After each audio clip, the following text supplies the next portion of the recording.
तो आज मैंने देख लिया शाहरुख खान के सुपुत्र आर्यन खान के डायरेक्शन में बनी web series the bastards of Bollywood. जी हाँ, ये वेब सीरीज हाल ही में नेटफ्लिक्स पर रिलीज हुई है। वैसे तो आए दिन अलग अलग ओटीटी प्लेटफॉर्म पर अलग अलग वेब सीरीज रिलीज होती रहती हैं, पर इस वेब सीरीज की चर्चा कुछ ज्यादा ही है क्योंकि ये web series directly Shahrukh Khan के खानदान से जुड़ी है। जैसा कि आपको पता ही होगा, इस वेब सीरीज से आर्यन खान बतौर निर्देशक डेब्यू कर चुके हैं। मजे की बात यह है कि जहां आजकल स्टार्स के बच्चे हीरो हीरोइन बनने पर ज्यादा फोकस करते हैं, वैसे टाइम में इंडियन सिनेमा के लेजेंड एक्टर शाहरुख खान के बेटे आर्यन खान हीरो बनने के बजाय डायरेक्टर बनने में ज्यादा इंटरेस्टेड है। तो बने रहिए इस वीडियो में, क्योंकि आज इस वीडियो में हम करेंगे आर्यन खान की इसी वेब सीरीज का फुल रिव्यू। ये वेब सीरीज कोई आम वेब सीरीज नहीं है, क्योंकि दुनिया के किसी और वेब सीरीज में कुछ गिने चुने एक्टर्स दिखाई देते होंगे, पर ये इकलौता ऐसा वेब सीरीज है जिसमें पूरा का पूरा बॉलीवुड दिखाई दिया है। इस वेब सीरीज में कम से कम 45 से ज्यादा एक्टर्स ने कैमियो किया है, जो अपने आप में एक बड़ा रिकॉर्ड है। इस सीरीज के लीड कैरेक्टर्स की बात करें तो इसमें लक्ष्य, राघव जुयाल, मोना सिंह, बॉबी देओल, मनोज पहवा, रजत बेदी सहित अनगिनत स्टार्स दिखाई दिए हैं। चूंकि इस सीरीज का मेन टॉपिक बॉलीवुड ही था, इसलिए इसमें इसने कोई कसर नहीं छोड़ा। अब अगर बात करें इस वेब सीरीज की कहानी की, तो इस वेब सीरीज की कहानी बॉलीवुड में स्ट्रगल कर रहे हर एक व्यक्ति के बारे में है, चाहे वो एक्टर हो, डायरेक्टर हो या फिल्म प्रोड्यूसर हो। जैसा इस सीरीज का नाम है, ठीक वैसा इस सीरीज का काम भी है। इस सीरीज की कहानी इसके मुख्य किरदार आसमान सिंह के इर्द गिर्द घूमती नजर आती है। आसमान सिंह एक आउटसाइडर है जो दिल्ली से मुंबई बॉलीवुड में हीरो बनने चाहता है। उसे एक फिल्म मिलती है जिसका नाम है रिवॉल्वर। उसकी ये पहली फिल्म हिट हो जाती है। फिर क्या, उसके आगे पीछे प्रोड्यूसर्स की भीड़ इकट्ठा होने लगती है। कुछ प्रोड्यूसर्स उसे बेवकूफ बनाकर उसे अपने एग्रीमेंट में उलझाना चाहते हैं, तो कुछ उसे मजबूरी में साइन भी करना चाहते हैं।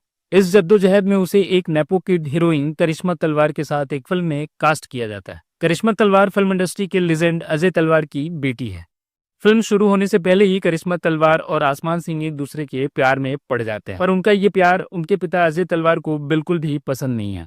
अजय तलवार आसमान सिंह को फिल्म से निकलवाने के लिए हजार तरीके अपनाता है, पर क्या उसे सफलता मिलती है या नहीं, यही इस फिल्म का ट्विस्ट है और इस सीरीज का क्लाइमैक्स भी। आपको बताते चले कि इस सीरीज का क्लाइमैक्स अनएक्सपेक्टेड और चौंकाने वाला है। कुल मिलाकर ये वेब सीरीज एक जबरदस्त एंटरटेनर है और ये सीरीज देखते समय कहीं से भी ऐसा मालूम नहीं पड़ता है कि इस सीरीज को एक नेपो किड ने डायरेक्ट किया है, क्योंकि इस सीरीज का हर एक एपिसोड मजेदार और इंटरेस्टिंग है। इसमें ना तो ट्विस्ट की कमी है, ना कॉमेडी की। तो आइए बात करते हैं कि किस किरदार ने कैसा काम किया है। तो सबसे पहले बात करेंगे इस सीरीज के लीड एक्टर लक्ष्य के बारे में। लक्ष्य आसमान सिंह के किरदार में जच रहे हैं। उनकी पर्सनालिटी, डायलॉग डिलीवरी और उनकी आवाज में बहुत दम है। उन्हें इसके पहले हम लोग फिल्म किक में देख चुके, जिसमें उनके डायलॉग्स तो कम थे, पर अपने एक्शन से उन्होंने लोगों के दिलों पर राज किया था। लेकिन इस बार लक्ष्य अपने एक्शन और डायलॉग के साथ साथ अपनी अदाकारी से लोगों का दिल जीत रहे हैं। इसके बाद हम लोग बात करेंगे राघव जुयाल के बारे में। इनके लिए तो बस एक ही लाइन सबसे फिट बैठती है कि क्या एक्टर है भाई। जी हाँ, राघव जुयाल इस सीरीज में मुख्य किरदार में तो नहीं है, पर उन्होंने इस सीरीज में जो परफॉर्मेंस दी है, मुझे लग रहा है कि बॉलीवुड के फिल्म मेकर्स अपनी स्क्रिप्ट लेकर उनके पीछे भागते हुए नजर आने वाले हैं। इस बंदे ने अपने कॉमिक एक्टिंग के साथ साथ क्लाइमैक्स में जो काम किया है वो काबिले तारीफ है। राघव जुयाल की अदाकारी नेचुरल और रियल है और उनके आगे सब फेल है।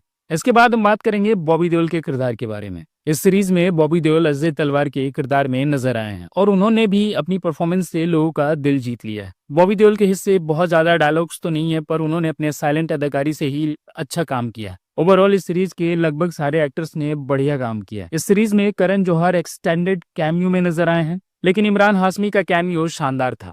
आखिर में मैं इस सीरीज के सारे एक्टर्स के साथ साथ इस सीरीज के डायरेक्टर आर्यन खान की तारीफ करना चाहूंगा। मुझे नहीं पता कि उन्होंने कैसे और कितना मेहनत करके इस सीरीज को बनाया है, पर जो भी हो, उन्होंने इस सीरीज के द्वारा बॉलीवुड में छिपी गंदगी को सबके सामने उजागर कर दिया है कि कैसे बॉलीवुड के स्टार्स अपने रियल लाइफ में एक दूसरे की बजाने में पड़े रहते हैं। ये सीरीज कहीं से भी बोर नहीं करती है। ये सीरीज बिल्कुल अलग और एंटरटेनिंग है।